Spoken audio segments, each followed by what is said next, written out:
just now. Hi, this is one of my very first Facebook Lives. I am doing a Swan Cast podcast with Sarah. Hi. And the wonderful Jen. Hello. And I guess I'll just put this here. It says rotate your phone. You can't turn your phone while recording. Okay, I have no idea how to do this. Maybe I'll do it like that. We're all figuring out where to put our phones. There we go. All right. Hey, Sarah. Let's get you in there, too. Hey. Hey. I don't see So I'm just anybody going to else. leave it on and watch it if you want or not. Either way. My first one on my own Facebook. I'm growing. I learned I'm a learning thing today. things. I'm growing. I learned a thing today. Yeah. Let's see where was It's a good day when you learn a thing or two. and I remember also too that first year I met you, you had just recently finished directing a film too. Terrestrial violence? Yeah. Yeah. I remember that. Yeah, I started that in college. And it took a really long time to finish. I was not in college anymore by the time it was done. But yeah, it was about an alien named Bob.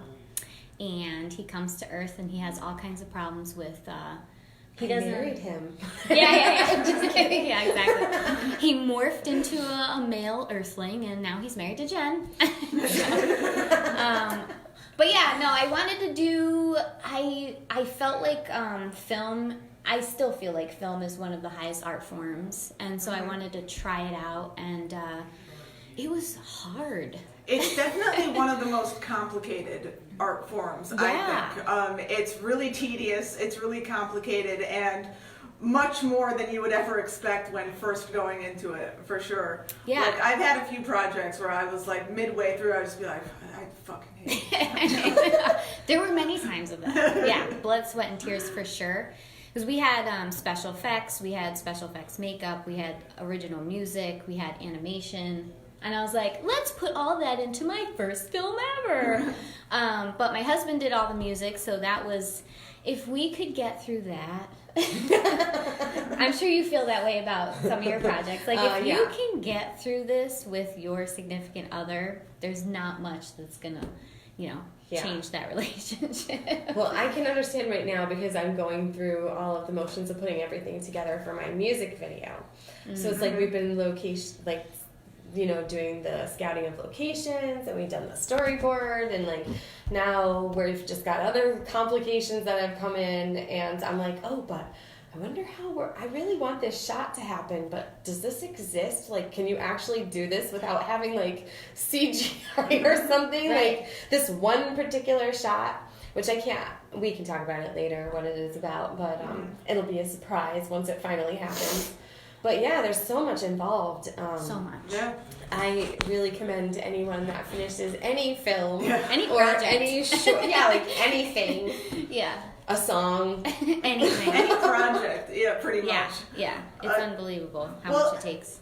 Let's talk about, we touched on it a minute ago, all the cosplay that you do, because I've seen some incredible pictures of Ebony, of the cosplay that she does, all the different characters, and you mentioned a special effect makeup artist by the name of Tyler Green. Yeah, who you that work with guy. a lot. Yeah, so Kind of cool. yeah, so how did all that get started? And let's talk about some of the characters that you've done. Okay, so I grew up with my mother and I making all of my Halloween costumes, so that's how that sort of love for doing that happened. And my mother has been my right-hand man through everything because she is a master seamstress, and a lot of the things I want to do are cuckoo bird, so I would not be able to figure it out on my own, so she's always been there to help me, which is a huge aspect. I mean, when you have somebody that's willing to teach you, that's right there, I mean, that's a huge bonus to begin with.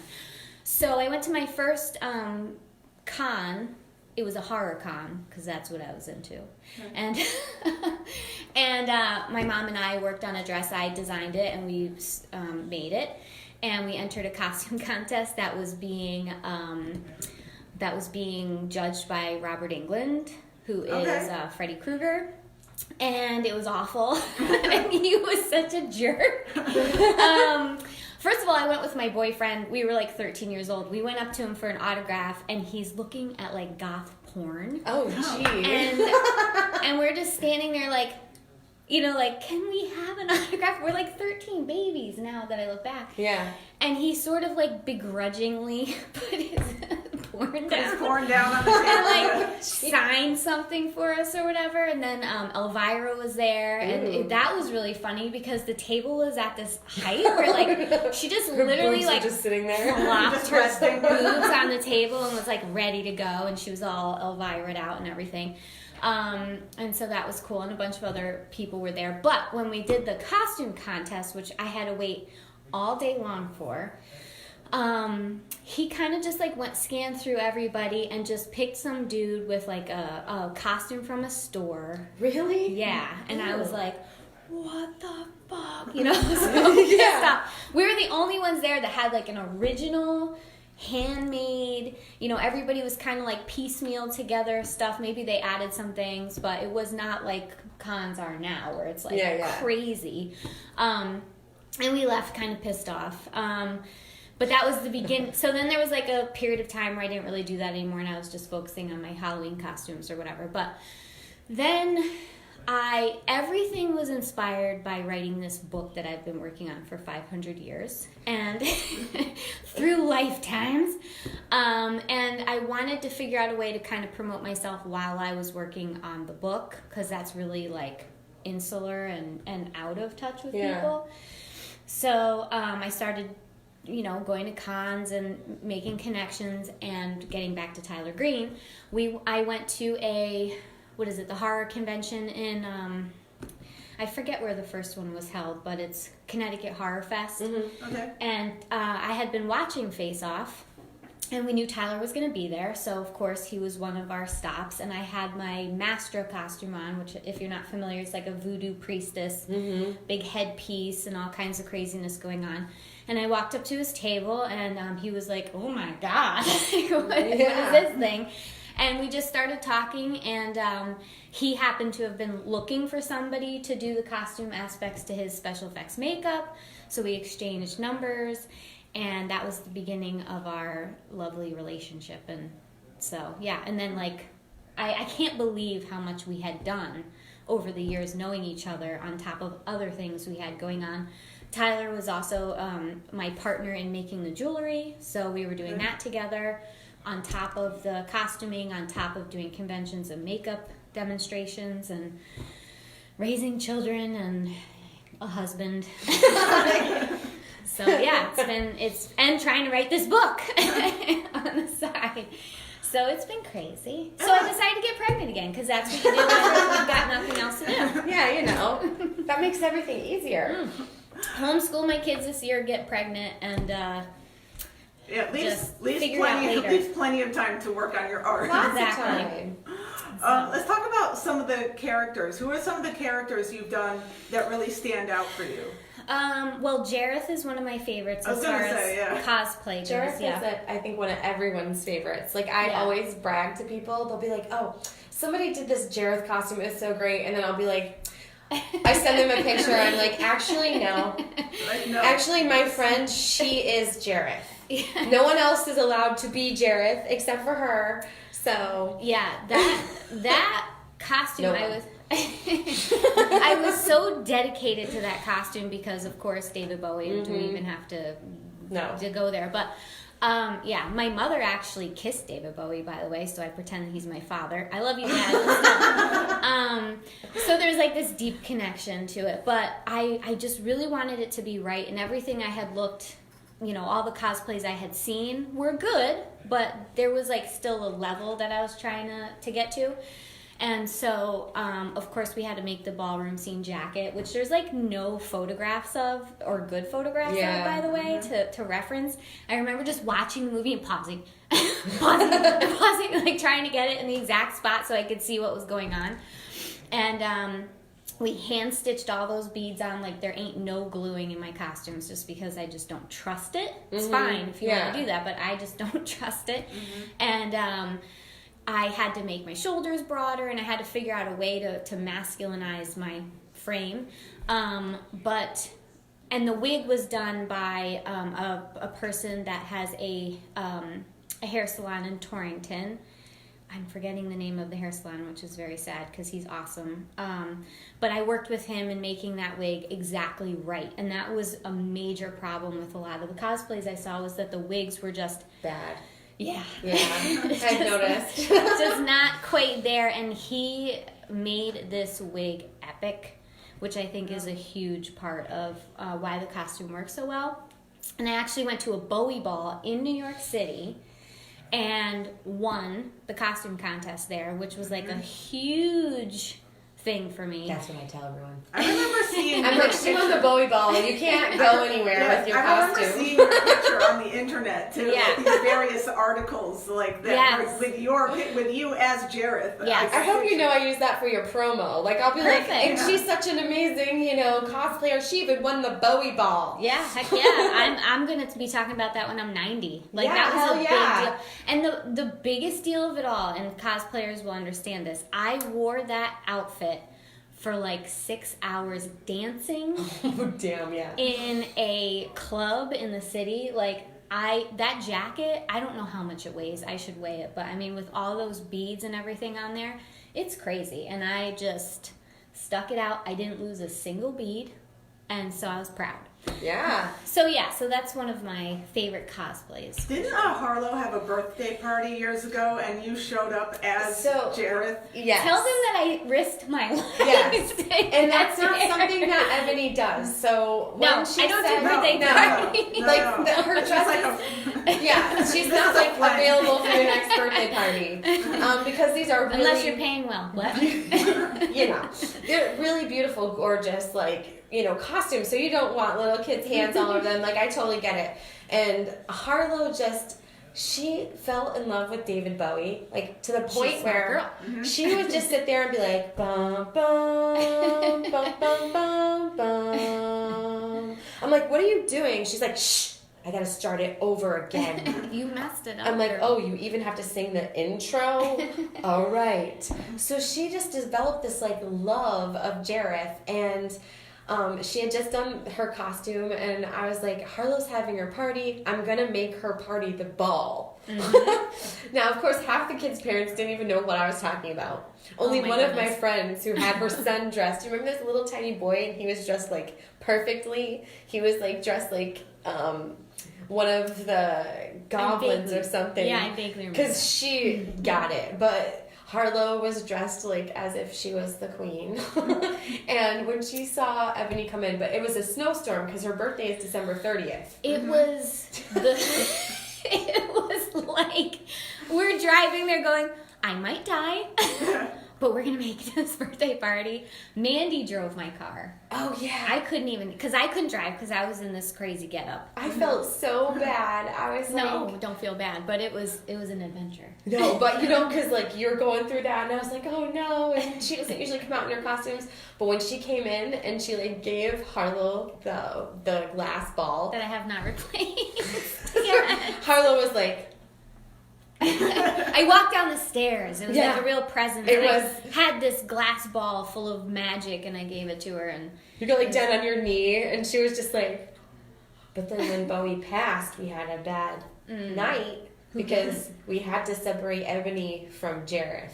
Oh. And we had to explain to her... Ebony didn't die. Yes. Because Part of me did. She was kind of like... She kind of knew it really wasn't all the way Jareth, but she wasn't sure. Yeah. But it was someone we knew. So then when David Bowie passed and everybody was like, had all these things on, and my students came over, we watched The Labyrinth, and we were talking about it. She was like, Mom? And I'm like, it's okay. Like, my friend Ebony is okay. Like, Ebony actually, wore the costume. And she was like, oh. So, but forever, you are her hero. Like, she's just like, wait, Ebony's here? Like, if you're somewhere, she's like, where is she? Oh, that's so sweet. Yeah. I remember I was really young when I first saw him, and it was mind-blowing. Yeah, and there's a presence. There's, like, articles about why he's so attractive to women, especially as Jareth. There's, like, articles that break down exactly what's going on in your mind, but, like, I think that was the first time I ever saw a man express himself that way with his clothing and his hair and stuff, and it was just like... I didn't know I wanted that so badly. I was like, that's exactly right. You know, it was just Didn't it weird. feel like you felt like that about Edward Scissorhands too? Of course. Like it kind of went from that to then like Edward Scissorhands was like another one that you were like, totally different personalities. Yeah. Like he's a super sensitive guy that you just want to hug, not too tight. And Jareth is this more aggressive, demanding. But there's something I think about it that He's very masculine though. It's like there's a style that almost I almost want to call it I almost want to call it a feminine side. Because it's just got that extra something, that extra allure, just that extra mystique or something. Well, and he had really tight pants. I mean, they both. I mean, that's the factor that they both have. Very definitely that. I mean, I know my dad or someone would come in and be like, "Oh, I know why you like to watch that show." I'd be like, "What are you talking about?" Because to me, it was like, no, it's just the labyrinth, and I like it because of all these weird things that he's doing. Yeah. I never noticed the bulge as a child. No, it was more pointed out to me because like people around me like that thought it was weird would be like, "Oh, you guys like to watch that guy with those weird, pants?" And I'm like, the weird pants. No, like I just like him. There's something about him. It was magical. Mm-hmm. Totally, they're both magical, really. You know, magical men. Yeah, I dig that. And Jason Momoa. Me too. I'll take some of that too. I know, right? I saw a picture of him the other day with it wasn't with June Millington, it was with her sister.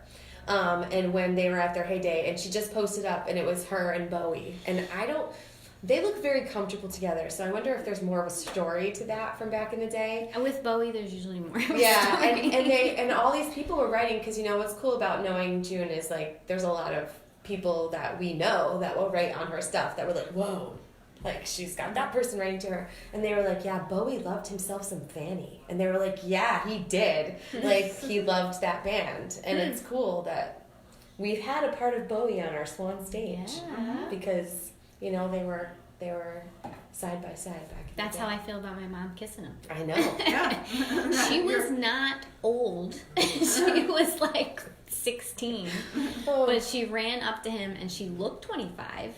Well, that's, I mean, the cojones. Can I give you a kiss? You're looking at David Bowie, this is what you say. And he was like, sure. And that's that. Well, and that's kind of, I mean, I've watched it happen going on tour with somebody that I couldn't imagine people just doing wanted that. to do that.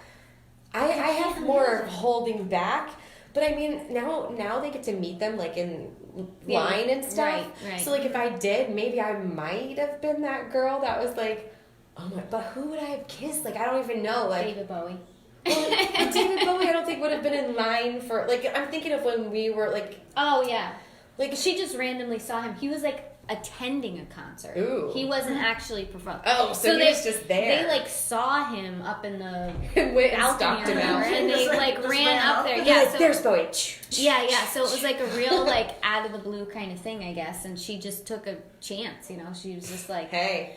I'm I doing feel this like thing. from the moment you see him and start running up there, like once you get up to him, it's like you don't even ask at that You point. only have You one just gotta chance. commit. You just gotta, you gotta just fully commit and go right in. Exactly. I'm so thrilled that I can tell that story. Yeah, that's a pretty cool story. She also sat next to John Lennon and Yoko Ono, but she didn't go up to kiss him in I front was of Yoko. I washed my hands next to Yoko Ono Woo! after I went to see Almost Famous, and I thought it was funny that she was Oh my seeing God. Almost Famous like in a like it was, what do you call it, the matinee. But she probably went to the matinee because there weren't going to be a lot of people there. Right. And I go in the bathroom, and there's this lady like with a crisp white shirt on, and she's got these glasses on, Oh my God. and I'm staring at her.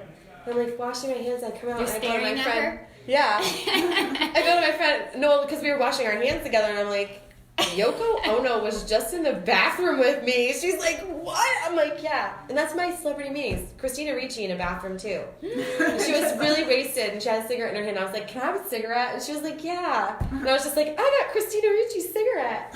She still hasn't. No, that was, I lost it somewhere.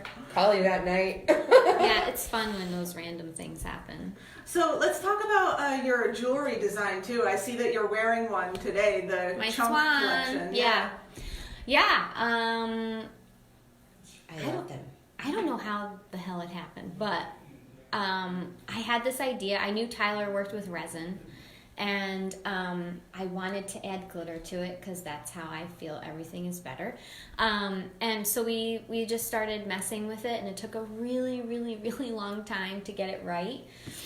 And all of the designs are sculpted, molded, cast, like everything is done by us. And it was super fun, but we did it for a while, and it's a huge commitment because like I said, we do all the work ourselves, and there is waste. So we had to decide at one time like what the pros and cons were, and we were both also busy with other projects, so we've kind of put it on a hiatus.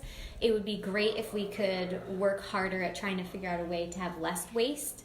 But that's always, in the beginning of trying something, that's always an aspect of it. Yeah. And now I know they're coming out with biodegradable glitter. Oh, yeah. Which is awesome because what you don't catch in the piece, sometimes you have leftover glitter. And so I would definitely revisit it with a mindset of like trying to be as environmentally friendly as possible. And I've also I can use the same molds and do paper mache and they'd be lighter, and you can still utilize glitter and make it really awesome. So I might try it to attempt to see what that would be like. But in the end, other projects just won out because it was so time consuming. But yeah, we really enjoyed it.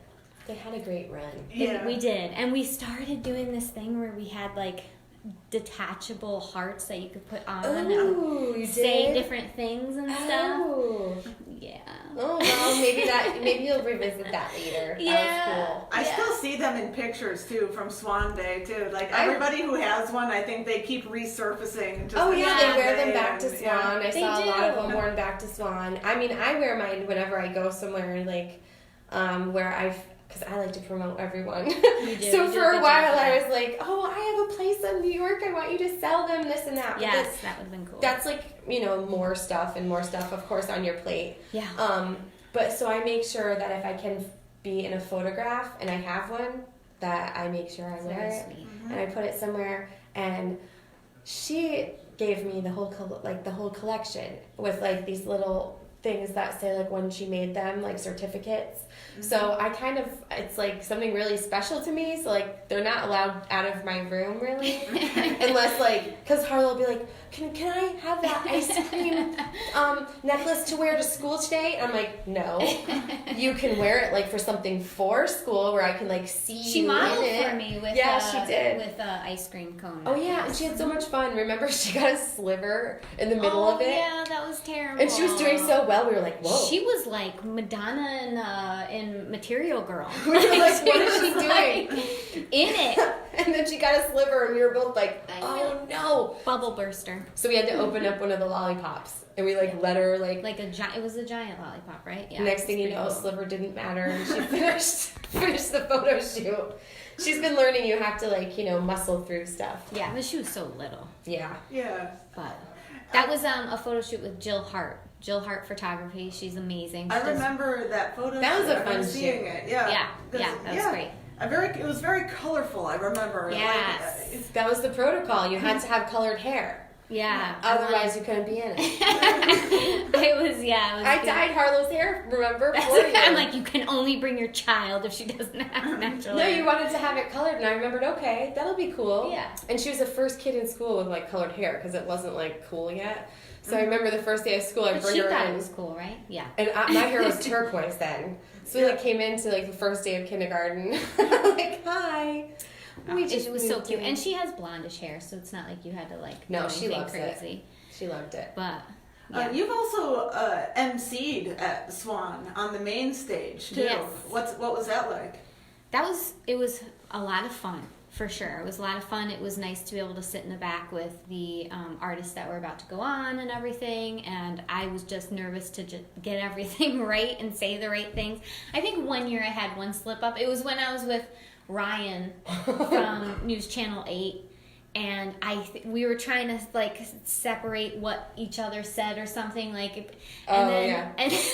don't know what happened. I think I said what he was supposed to say, or he said what I was supposed to say, and we're just like, "Durr." and then it was fine. But I don't think anybody really could tell. But every year has been fun. I don't know, did I do it twice or 3 times? I think maybe 3 times. Maybe 3 times. I did like the costumes with you and Ryan because that was really cool. How fun was that? I bedazzled the crap out of that white jacket. And he wore it. He told me he would. Remember the matching Swan costume. Yeah. I loved that jacket. That jacket was insane. Yeah, it was pretty cool. I bought the jacket, or my mom, one of us found it at a consignment shop, and it had a skull printed on the back, but just like a gray skull or whatever, and I was like, I had to bedazzle it with all these like glittery white rhinestones and added lace to it and all kinds of, I made it really, really like... It had this like cool feminine edge to it. That, got him white pants, and then I added pieces that went with the jacket. I actually cut lace off of a wedding dress, and then I stitched it onto his jacket and onto the pants, and then I bedazzled on top of that. But he looked so good in it. He really did. He pulled it off. He can pull off anything. Yeah, he's a great guy. Good. Yeah. And he's a nice guy too. Very good guy, and he has a wonderful lady, and I'm very happy for them.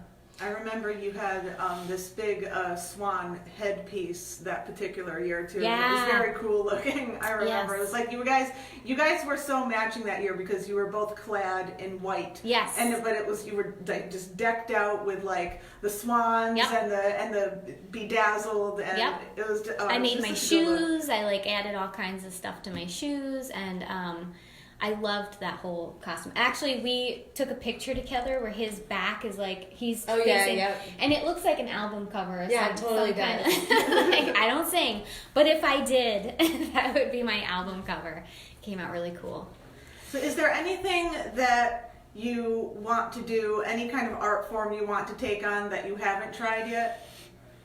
Oh boy. Well, I haven't really, I mean, I'm writing a book, right? I keep saying that.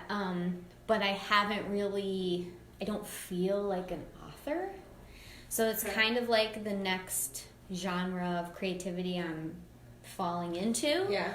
And we'll see how it goes and how it's, how people, it's very scary when people read it.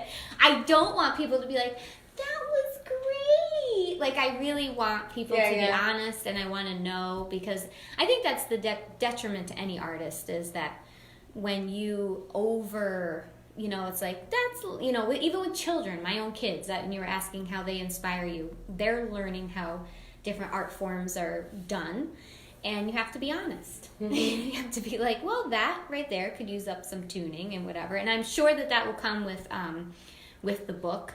So as much as I'm excited about it, I'm also anxious, because it's never fun to hear, maybe try that again. Maybe try that again. But I think that's definitely the personality of an artist. Like, I was just talking about this last episode when I had Lisa Lawrence in here, is that all us artistic types, I think our feelings get hurt very easily. Yeah. And, we sometimes don't take criticism as much as well as we think we do, and it's like, oh, okay, well, I guess I'll just go die now. You had mentioned that I am a Jersey girl. I mean, my mother's a Jersey girl. My grandmother's from New York.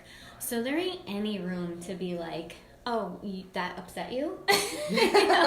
Really? Because I'm just trying to give you constructive criticism. So I am used to that. And it's kind of actually super helpful for me, because my worst nightmare is like putting something out where I could have done a little bit better if somebody would have just directed me in a particular way. And it makes me think of you, because you have a daughter with an amazing voice, and you have obviously been there training her, I imagine, the whole time. So if she's off, you gotta tell her, right? Yeah, oh yeah. And that's gotta be hard. She doesn't like to hear it from me at all. No, I'm sure she doesn't. She'll be like, go in the other room and don't listen to me. I'm like, but I mean, whatever you've been doing obviously is working out amazingly, and I'm sure it's not just by telling her she's awesome all the time. No. No. I usually don't say she's awesome all the time. Yeah, sometimes that's what it takes. Yeah.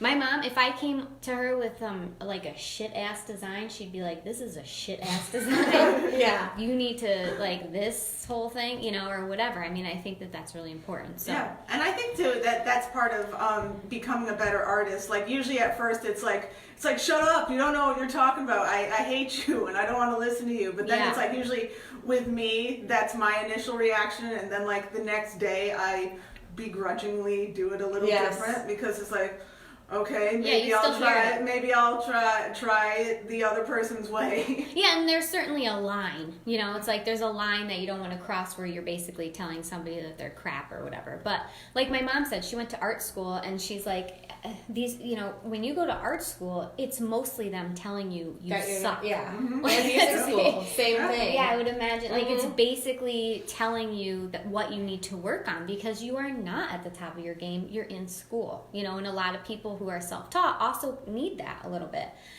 So that's me as far as writing this book, is that I did not go to school for this, so I am self-taught, so I will need, it's important for me to get that, you know, constructive criticism. So I look forward to it. We'll see if I drink myself into oblivion after the baby's born. Any new characters that you want, thinking of cosplaying that you haven't yet? So I would love to, the other end game for the cosplay was to cosplay the characters from my book. Ooh. And I would love to do that. We'll see how my body holds up after my third child, and like losing the weight for a third time, and how long and whatever to fit this particular character that I'd like to cosplay.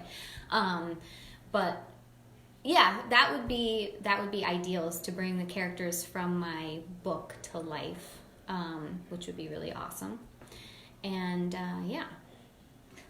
So, as we begin to wrap up today, can you, Ebony, tell me, or tell everyone listening, where can they find you online? Where can they see your work, and how can they get in touch with you? So I'm on Facebook under Ebony Amber, and on Instagram under Everything Ebony Amber.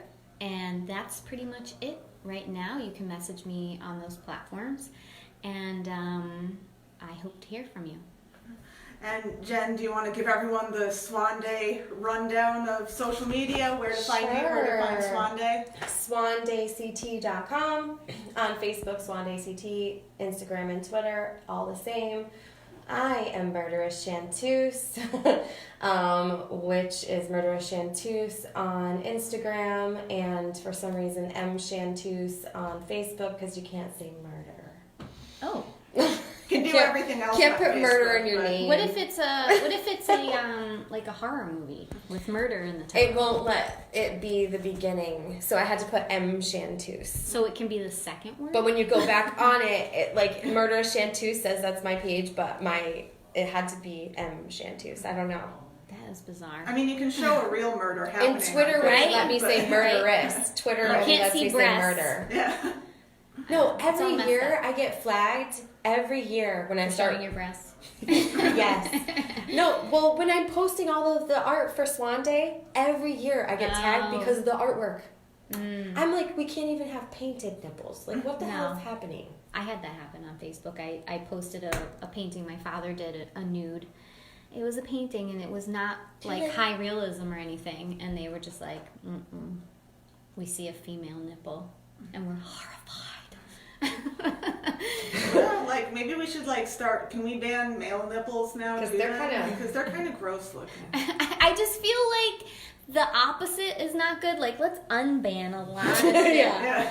You That's know, true, it's too. It's just, I think we just need to be bringing them out more, I guess. Mm-hmm. I don't know. All I don't of know them. what the... Agree.